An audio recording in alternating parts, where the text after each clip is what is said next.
ಕರ್ನಾಟಕ ಕಾರ್ಯನಿರತ ಪತ್ರಕರ್ತರ ಸಂಘದಿಂದ ಪ್ರತಿ ವರ್ಷ ಕೊಡುವಂಥ ಅತ್ಯುತ್ತಮ ರಾಜಕೀಯ ವಿಶ್ಲೇಷಣೆ ಹಾಗೂ ಉತ್ತಮ ವರದಿ ಪ್ರಶಸ್ತಿಗಳು ಏಷ್ಯಾನೆಟ್ ಸುವರ್ಣ ನ್ಯೂಸ್ಗೆ ಒಲಿದಿದೆ. ವಿದ್ಯುನ್ಮಾನ ವಿಭಾಗದಲ್ಲಿ ಅತ್ಯುತ್ತಮ ರಾಜಕೀಯ ವಿಶ್ಲೇಷಣೆ ಪ್ರಶಸ್ತಿಯನ್ನು ಏಷ್ಯಾನೆಟ್ ಸುವರ್ಣ ನ್ಯೂಸ್ನ ಅಸೋಸಿಯೇಟ್ ಎಡಿಟರ್ ಮತ್ತು ರಾಜಕೀಯ ವಿಶ್ಲೇಷಕ ಪ್ರಶಾಂತ್ ನಾತು ಪಡ್ಕೊಂಡಿದ್ದಾರೆ. ಇನ್ನು ಸಿದ್ದಪ್ಪ ಕೆಂಬಾವಿ ಹೆಸರಲ್ಲಿ ಉತ್ತಮ ವರದಿಗೆ ನೀಡಲಾಗುವ ಪ್ರಶಸ್ತಿಯನ್ನು ಏಷ್ಯಾನೆಟ್ ಸುವರ್ಣ ನ್ಯೂಸ್ನ ವಿಜಯಪುರ ಜಿಲ್ಲಾ ವರದಿಗಾರ ಷಡಕ್ಷರಿ ಕಂಪುನ್ನರು ಪಡ್ಕೊಂಡಿದ್ದಾರೆ. ಇನ್ನು ಬೀದರ್ನಲ್ಲಿ ನಡೆದಂಥ 40ನೇ ಪತ್ರಕರ್ತರ ಸಮ್ಮೇಳನದಲ್ಲಿ ಅರಣ್ಯ ಸಚಿವ ಈಶ್ವರ್ ಖಂಡ್ರೆ, ವಿಧಾನಸಭಾ ಸ್ಪೀಕರ್ ಯುಟಿ ಖಾದರ್, ವಿರೋಧ ಪಕ್ಷದ ನಾಯಕ ಆರ್ ಅಶೋಕ್ ಪ್ರಶಸ್ತಿ ನೀಡಿ ಗೌರವಿಸಿದರು. ಮಾಧ್ಯಮದ ಇನ್ನಿತರ ಸಾಧಕರಿಗೂ ಕೂಡ ಪ್ರಶಸ್ತಿ ನೀಡಿ ಗೌರವಿಸಲಾಯಿತು.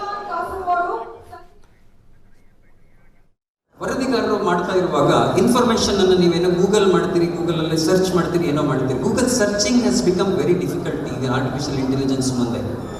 ಉದಾಹರಣೆಗೆ ಏನೋ ಒಂದು ಮಾಹಿತಿ ಕೊರತೆ ಇರುತ್ತೆ, ಆ ಮಾಹಿತಿ ಬೇಕು ಅಂತ ಹೇಳಿದಾಗ ನೀವು ನಿಮ್ಮ ಯಾರಾದ್ರೂ ಒಬ್ಬರತ್ರ ಎಕ್ಸ್ಪರ್ಟ್ ಹತ್ರ ಕೇಳ್ತಿರಲ್ಲ, ಅಲ್ಲಿ ಯಾವತ್ತೊಂದು ಆಯ್ತಲ್ಲ ಘಟನೆ, ಅದು ಏನದು ಅಂತ ಕೇಳಿದ ತಕ್ಷಣ ಅವನೇನೋ ಗೊತ್ತಿದ್ರೆ ಹೇಳ್ತಾನೆ, ಇನ್ನೊಬ್ರು ಕೇಳಿ ಹೇಳ್ತಾನೆ, ಏನೋ ಒಂದು ಮಾಡಿ ಹೇಳ್ತಾರೆ. ಅಥವಾ ಈ ವಿಚಾರ ಗೊತ್ತಿಲ್ಲ ಅಂದ್ರೆ ವಿಷಯ ತಜ್ಞರ ಜೊತೆಗೆ ನೀವು ಫೋನ್ ಮಾಡಿ ಕೇಳ್ತೀರಿ, ಸರ್ ಅವತ್ತು ಹಿಂಗಿತ್ತಲ್ಲ.